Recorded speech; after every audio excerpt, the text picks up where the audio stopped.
Skenario horor Bitcoin. Dari rally 720.000 hingga ancaman crash ke 37.000 akibat konflik Iran lawan Amerika Serikat. Bantu like dan subscribe channel ini agar terus berkembang. Sebuah proposal 10 poin diletakkan di atas meja di Timur Tengah. Dan tiba-tiba pasar meledak. benar banget, tiba-tiba rentetan likuidasi meledak di jutaan layar komputer di seluruh dunia. Dan mendorong aset digital yang tak kasat mata ini menembus batas $72.000 per keping. Iya, $72.000. Hari ini, Anda yang mendengarkan, kita nggak sedang bahas teori konspirasi fiksi ilmiah ya. Nggak sama sekali. Ini murni realitas pasar saat ini. Betul. Dalam eksplorasi mendalam kita kali ini, kita akan membongkar bagaimana ketegangan geopolitik lintas benua bisa menggerakkan triliunan dolar di pasar kripto. Hanya dalam hitungan jam loh itu. Ya, hitungan jam. Kita mengambil sumber dari bedah materi analisis pasar oleh kreator Hansen Lo. Kita akan memetakan anatomi rally Bitcoin ini. Mulai dari percikan politik awalnya, Sampai ke alasan logis kenapa strategi paling menguntungkan bagi Anda saat ini mungkin adalah sekedar menutup laptop. dan tidak melakukan apa-apa sama sekali. Yang bikin situasi ini krusial untuk dibedah adalah betapa cepatnya sentimen bisa berbalik. Oh, sangat cepat. Ya kan? Kita sedang melihat sebuah ekosistem finansial yang sangat reaktif. Pola teknikal yang dibangun berminggu-minggu bisa hancur atau divalidasi hanya oleh satu kalimat dari seorang tokoh dunia. Untuk memberi Anda gambaran seberapa masif pergerakan yang sedang kita bicarakan ini, dalam jendela 24 jam terakhir dari data yang kita analisis, kapitalisasi pasar kripto secara keseluruhan itu membengkak 3,49%. Itu angka yang luar biasa besar. Sangat besar. Itu berarti ada nilai total sekitar $2,43 triliun yang bergerak. 10 koin teratas semuanya hijau. Semuanya hijau ya, rata-rata melesat 3 hingga 6%. Nah, Ethereum bahkan memimpin rombongan dengan lonjakan 6,11%, menyentuh level $2.237. Logika orang awam pasti mikir, wah pasti ada pembaruan teknologi raksasa nih. Atau mungkin ada bank sentral yang diam-diam mengadopsi kripto. Iya kan? Tapi, nyatanya bukan itu yang terjadi. Sama sekali bukan dari dalam ekosistem blockchain. Katalis utamanya justru datang dari panggung geopolitik yang ironisnya sangat tersentralisasi. Dari pernyataan Donald Trump. Tepat, pernyataan Trump yang memutuskan untuk menunda serangan ke Iran selama 2 minggu. Oke, tunggu sebentar. Saya harus memperjelas ini di awal supaya kita semua satu frekuensi. Iya, ini penting. Kita di sini tidak sedang bermain jadi pengamat politik ya. Kita nggak berdebat soal kebijakan luar negeri atau mengambil sisi manapun dalam konflik Timur Tengah ini. Kita murni cuma melihat data mentah yang ada di sumber analisis kita. Bener banget. Tujuan kita hari ini cuma melacak jejak uang. Bagaimana sih triliunan dolar bereaksi secara mekanis terhadap sebuah manuver politik? Karena pendekatan pragmatis itu satu-satunya cara membaca pasar. Alasan dibalik penundaan serangan itu kan karena masuknya sebuah proposal 10 poin dari Iran. Yang dianggap sebagai dasar negosiasi yang layak kan? Iya. Dan ada satu poin di dalam proposal itu yang jadi kunci pembuka gembok pasar finansial. Poin soal Selat Hormuz. Betul. Kesediaan untuk membahas pembukaan Selat Hormuz. Nah, Selat Hormuz ini kan jalur air sempit yang bertanggung jawab atas sebagian besar aliran minyak dunia. Kalau pakai analogi nih. Silakan. Berita ini keluar, itu ibarat narik tuas rem darurat pada kapal kargo raksasa. Kapalnya mungkin berhenti, tapi gelombang kejutnya terus bergerak. Menghantam kapal-kapal kecil di sekitarnya dengan sangat keras. Analogi gelombang kejut itu akurat banget loh. Karena efeknya kemana-mana ya. Iya, karena riaknya menghantam berbagai kelas aset dengan cara yang tampaknya bertolak belakang, tapi sebenarnya logis. Coba jelaskan bagian logisnya. Jadi, sesaat setelah ruang negosiasi Selat Hormuz terbuka, kita melihat indeks futures Dow Jones langsung melesat naik sekitar 900 poin. Wow, 900 poin. Harga emas juga ikut terkerek naik, tapi di sisi lain, harga minyak mentah dunia justru anjlok signifikan. Oke, mari kita bedah korelasinya buat pendengar kita. Minyak anjlok karena ancaman penutupan jalur distribusinya mereda, jadi ketakutan kelangkaan pasokan menguap begitu saja. Masuk akal kan? Masuk akal. Tapi kenapa penurunan harga minyak dan kenaikan saham tradisional ini bisa langsung bikin Bitcoin meledak ke $72.000? Maksud saya, Bitcoin kan diciptakan buat jadi antitesis sistem ini. Seharusnya terdesentralisasi dan kebal terhadap drama negara ya. Nah, itu dia. Kok malah ikut-ikutan? Begini, secara arsitektur perangkat lunak, Bitcoin memang terdesentralisasi. Tapi para pelakunya, Maksudnya institusi dan tradernya. ya, institusi, manajer lindung nilai, trader retail, mereka semua hidup di dunia fiat yang sangat tersentralisasi. Saya mulai paham arahnya. Mereka pakai modal dolar yang sama untuk bertransaksi di minyak, saham, dan kripto. Jadi waktu harga minyak dunia turun, ekspektasi inflasi global ikut turun. Dan kalau ketakutan inflasi turun, Institusi merasa lebih berani mengambil resiko. Selera resiko atau risk appetite mereka kembali terbuka lebar. jadi modal raksasa itu langsung dipindahkan dari aset aman menuju aset berisiko tinggi kayak kripto. Betul sekali. Kelegaan dari geopolitik adalah percikannya. Tapi percikan aja kan nggak cukup buat bikin kebakaran senilai $72.000. Pasti ada bahan bakar yang udah berserakan di tanah kan? Nah, bahan bakar itu yang di dalam analisis sumber kita disebut sebagai liquidation heat map atau peta panas likuidasi. Oke, disinilah mekanisme pasar kripto modern menunjukkan taringnya. Gimana cara kerjanya peta likuidasi ini? Peta ini menunjukkan area di mana ada banyak penumpukan posisi short.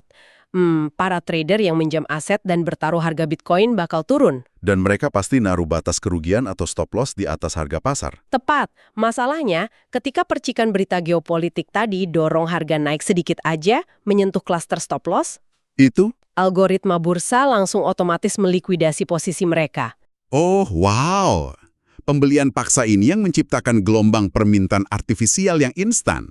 Bener, harga terdorong naik lagi, nyentuh stop loss trader lain di atasnya, memicu pembelian paksa lagi, dan begitu seterusnya. Efek domino dong. Sangat efek domino. Jadi peta likuidasi di $72.000 itu bukan cuma target, dia bertindak kayak magnet raksasa. Magnet yang secara harfiah menarik harga ke arahnya karena padatnya bahan bakar di sana. Tepat sekali. Oh, tunggu sebentar. Kalau analisis teknikal bisa melihat peta panas ini, dan semua orang tahu ada magnet likuidasi berikutnya yang nunggu di $75.000. Iya. Kenapa pemain besar nggak langsung front running aja sekarang? Maksud saya, kenapa institusi nggak memborong aja dan sengaja memicu efek domino likuidasi menuju $75.000 itu? Karena institusi itu nggak beroperasi pakai logika all-in kayak penjudi di kasino. Mereka itu mengelola risiko. Oke, tapi magnet $75.000 itu kuat kan? Sangat kuat. Tapi butuh modal luar biasa besar untuk dorong harga nembus dinding pertahanan atau resistance yang ada sebelum angka itu. Tapi sumber analisis kita mencatat ada dukungan historis yang solid. Dukungan historis seperti apa? Berdasarkan data masa lalu, kalau Bitcoin berhasil menutup 2 hingga 3 daily candle atau lilin grafik harian di atas area resistance yang kini jadi support, Peluang lanjutnya seberapa besar? probabilitas kelanjutan ralinya mencapai 66%. Wow, peluang 66%, berarti dari 3 kejadian historis, 2 diantaranya selalu lanjut jadi tren bullish yang agresif. Benar, cuman satu kali pola itu gagal dan berujung pada aksi jual. Dan probabilitas teknikal ini diperkuat sama faktor fundamental lain. Arus dana masuk ETF, Ya, inflow ke spot Bitcoin ETF. Ini jauh lebih persisten dari sekedar sentimen berita sesaat. karena ini bukan trader retail yang beli pecahan Bitcoin di aplikasi HP ya. Bukan, ini modal institusional yang lengket. Saat manajer investasi tradisional beli ETF, penerbitnya secara hukum harus beli Bitcoin asli di pasar spot. Menciptakan tekanan beli dasar yang nggak peduli sama harga harian. Kombinasi yang mematikan ya, buat yang bertaruh harga turun. Sangat mematikan. Anda punya rasio kemenangan 66% ditambah suntikan likuiditas struktural tanpa henti dari ETF. Makanya grup eksklusif dari sumber analisis kita ini berhasil eksekusi dengan sangat klinis ya. Mereka masuk di rentang 68.000 sampai 68.600 dolar. Posisi masuk yang manfaatkan ketakutan pasar sebelum berita keluar. Dan cara mereka keluar juga disiplin. Harga nyentuh target profit kedua di 72.700 dolar, mereka ambil sebagian untung. Lalu langsung menggeser stop loss ke titik awal pembelian. Nah ini nih, berarti bahkan kalau pasar tiba-tiba hancur berantakan hari ini, posisi mereka secara matematis udah risk-free, alias nggak mungkin rugi. Menggeser resiko jadi nol setelah amankan untung, itu fondasi bertahan di pasar ini. Oke, jujur aja nih, kalau Anda yang lagi dengerin ini sambil natap grafik hijau panjang di 72.000 dolar, saya berani taruhan, jari Anda pasti gatal mau nekan tombol beli. Haha, pasti. Apalagi dengar angka 66% dan arus ETF tadi. Iya kan? Rasanya kayak kereta udah mau berangkat dan kita tertinggal di peron stasiun. Tapi, Justru di saat euforia seperti inilah jebakan terbesar menganga lebar. nah, ini yang bikin saya kaget dari sumber kita. Secara mengejutkan, mereka mengubah posisi mereka saat ini jadi sepenuhnya netral. Sepenuhnya netral. Tunggu, gimana bisa? Udah menang besar, tren jelas naik, kok tiba-tiba narik rem tangan dan milih jadi penonton? Apa logikanya? Logikanya balik lagi ke risk to reward ratio atau perbandingan antara risiko dan potensi keuntungan. Oke. Saat ini, harga Bitcoin itu lagi mengambang tepat di tengah-tengah. Di bawahnya ada major support di $68.000.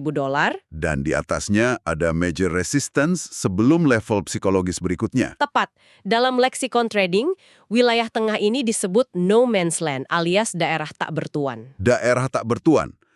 Kalau saya bikin analogi nih, ini kayak Anda nyoba lompat ke kereta barang yang lagi melaju, tapi keretanya pas banget di tengah jembatan antara dua stasiun. Iya, analogi yang pas. Anda nggak tahu masinisnya bakal gas penuh ke stasiun berikutnya, atau mendadak ngerem dan mundur ke stasiun awal. Benar. Kalau maksa beli di titik tengah ini, jarak kerugian ke bawah buat cut loss itu hampir sama jauhnya dengan jarak potensi untung ke atas. Mempertaruhkan $2.000 cuma buat menang $2.000. Rasio 1:1. Bagi pengelola portofolio profesional, itu bisnis yang sangat buruk. Makanya, saran dari analisis ini terdengar membosankan, Tapi krusial ya, yaitu menjauh dari pasar, stay away. duduk diam saja. Tapi emang ada satu kelompok yang dikecualikan dari aturan jangan sentuh ini. Oh, para scalper ya. Ya, scalper itu monsternya beda lagi. Mereka operasi di kerangka waktu, menit, atau detik. Nyari remah-remah keuntungan dari volatilitas mikro. Di area tak bertuan ini, harga bakal gerak zigzag liar karena nggak ada dominasi arah antara pembeli dan penjual. Saya harus kasih peringatan di sini. Volatilitas mikro itu kedengarannya jinak, tapi scalping di wilayah ini tuh brutal banget. Sangat brutal.